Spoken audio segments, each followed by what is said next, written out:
Hey everybody! So in this video, just want to talk a little bit about the one assignment you have due this week, which is the Unit 2 article selection and comparing author perspectives brainstorming assignment.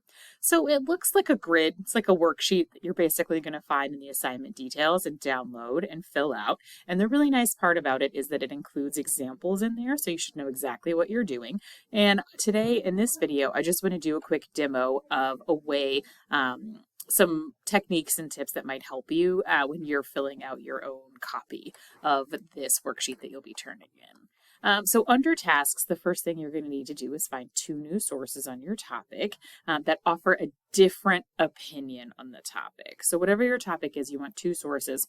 They don't necessarily have to directly disagree with each other, but they should, for instance, let's say you're talking about a solution-based problem, they should offer two different solutions, just two things that you can compare and contrast, which is why in the assignment details you'll see, and in this announcement you'll see that I recommend trying out SIRS, the database, as a starting point, and I'll show you why, because SIRS is a nice way of finding differing viewpoints pretty quickly. When we're talking about going through, another task I want y'all to complete is I want you to really annotate and read these sources thoroughly so that you understand them really well ahead of comparing and contrasting them, because the work that you do in this brainstorming exercise is going to help you write your comparative essay about these two new sources.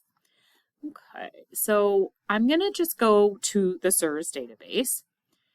You can find it by going to MyDTCC to the home page and navigating over to the library tab. And under library, there's a list of databases. And we're going to start off with SIRS.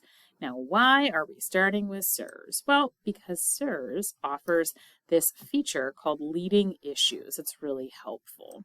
And you can see it has it by trending topics, but it also breaks down these leading issues into larger categories. So if you're dealing with something in one of these subcategories, it's a good idea to look for a version of your topic in here as a starting place. The wording may not be exactly what you're expecting.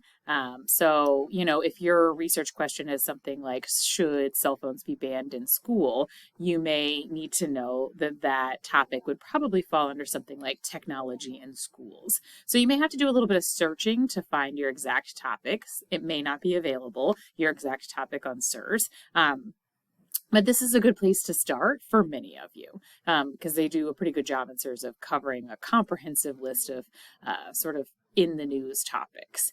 So I am actually going to choose homework. And so I could go to school, family, and youth and search for it that way. I can put it in alphabetical order. Here, alphabetical order. Go down to H. So there's one on homework. I could also, if I know, like I have a pretty popular search term, I can try, just click in, I can just try searching homework, and it'll pop up in a box that looks like this if it's one of those leading issues. So I'm going to click on it. And the reason that I'm doing this is because with these leading issues, one thing that SIRS does that's really nice is they'll ask a synthesis question like y'all are working on.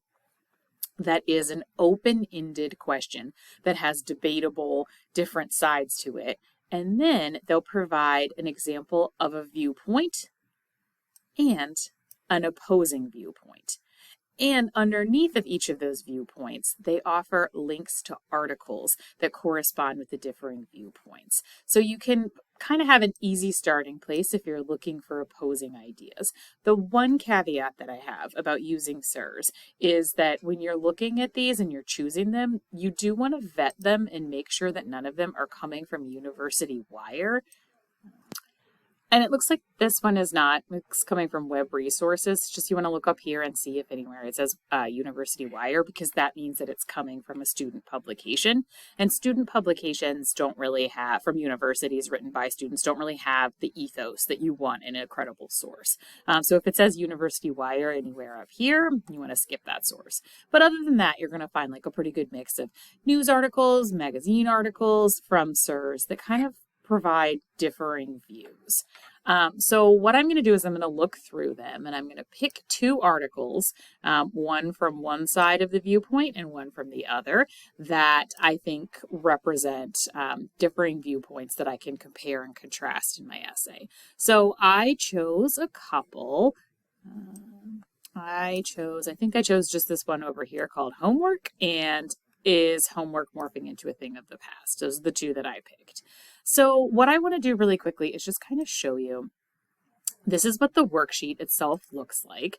And like I said, it's really nice because there's an example right here. So what I would do is I would fill out the title and link to the two articles I chose. So one would be Homework and one would be Is Homework Morphing into a Thing of the Past? I'd list the authors, the years of publication, and I just have a quick link. I would just copy and paste that link at the top in there so that I could access the article again, so that me, your teacher, can access the article and check them out.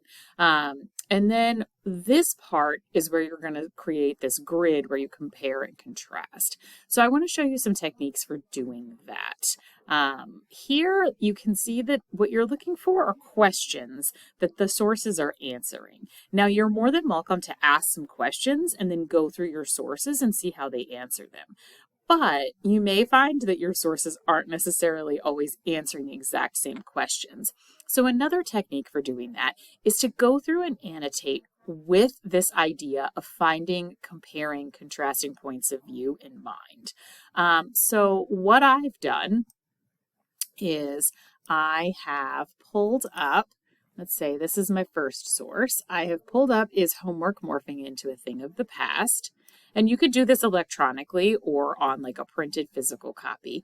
And what I did was I went through and I highlighted in different colors points where the authors are talking about the same things. So this is an example of one author, and this is the example of my second article. So in my first article, I noticed that, for instance, there was a section explaining how the author of this felt as a parent about homework. And so I highlighted that in yellow, and I went and I looked at my other article, and I had already read both of these articles, so I kind of had an idea of the things that they covered, which is really helpful. This can be hard just starting out without having read them, so make sure you read your articles first. But I knew that this author also talked about their feelings as being a parent. And there's a couple different places in the article where this idea comes up. So any place where I felt like this author was talking about how they felt as a parent about homework, I highlighted it in yellow. And I did the same thing in this article. Now in blue, I highlighted the parts where I felt like the author was sharing their perspective on homework from teachers and administrators. And I went back to this article and you can see the same thing. This idea of teachers. Why don't teachers like homework? How do teachers and administrators feel about homework? And in this article, I highlighted in blue. And you can see that I have a couple paragraphs in this article and a single line in this article. You can see that I have in a couple different places the yellow highlighting, and you can see that I have blue highlighting in a couple different places in this article. But what I'm trying to do here is establish points where the authors are talking about similar subjects so that I can compare and contrast what they're saying. So I'm just going to demo that with what I have highlighted in pink. So I have two sentences in pink, one in each article, and I am going to copy this one, and I'm just going to put it straight into my chart, and I'm going to just kind of put it in the middle. Now it doesn't need to stay highlighted. I'll go ahead and undo that. And this is coming from the article. Which one is this coming from? The article written by Laura Yoon. So I'm going to say Yoon states. And this is a direct quote, so I'm putting it in quotation marks. I'm doing my ethical citing. I'm going to have the explanation of what paragraph it's in. I'm feeling lazy right now for this demo, so I'm just going to put that place marker in there, but you would put in the actual paragraph number. And this is a narrative citation because I put her name in there. So I'm going to make sure the year is right after her name. So I think that this was 2023. Actually, I think this was 2022. Let's see if I'm right. No, I was right the first time, 2023. 2023. And then I'm going to do the same thing with the next article. And so you can see that I added that with the citation. And then from the comparison of these two things, I write a question over in the left-hand column that these questions answer. So, or these pieces of evidence from the text answer. So the question is homework a demanding task for parents? Because on the one hand, you have somebody saying, like, it's not really fair to be asking certain types of parents who are overwhelmed with work to be doing this work. And then you also have this perspective of another person who supports homework saying, like, it's very labor intensive, like any kind of hobby. And this idea that it's a hobby is an interesting point that I can maybe talk about whether or not this approach to homework is fair for all parents. So that is the question that I've asked here. Another question, like when we were looking at the evidence before, was how do teachers and administrators feel about homework? And I would go and pull my evidence. And you can see here how I've gone through and answered that. And I just wanted to point out that you are more than welcome and in fact encouraged to include multiple pieces of evidence if they're available in an article, and also to paraphrase in addition to quote. So I'll know that you watched this video if you have multiple pieces of evidence for some of your answers. Sometimes one is fine. For instance, in the Austerlitz video, this is really all he said about teachers and administrators. And I decided to use a direct quote. But if I look at yours and I see that in some places you've included multiple pieces of evidence and you've practiced your paraphrasing, I'll know that you watched this video, because this is really what I'm looking for as you complete this particular brainstorm. All right, I hope this helps. If you have any questions, email me.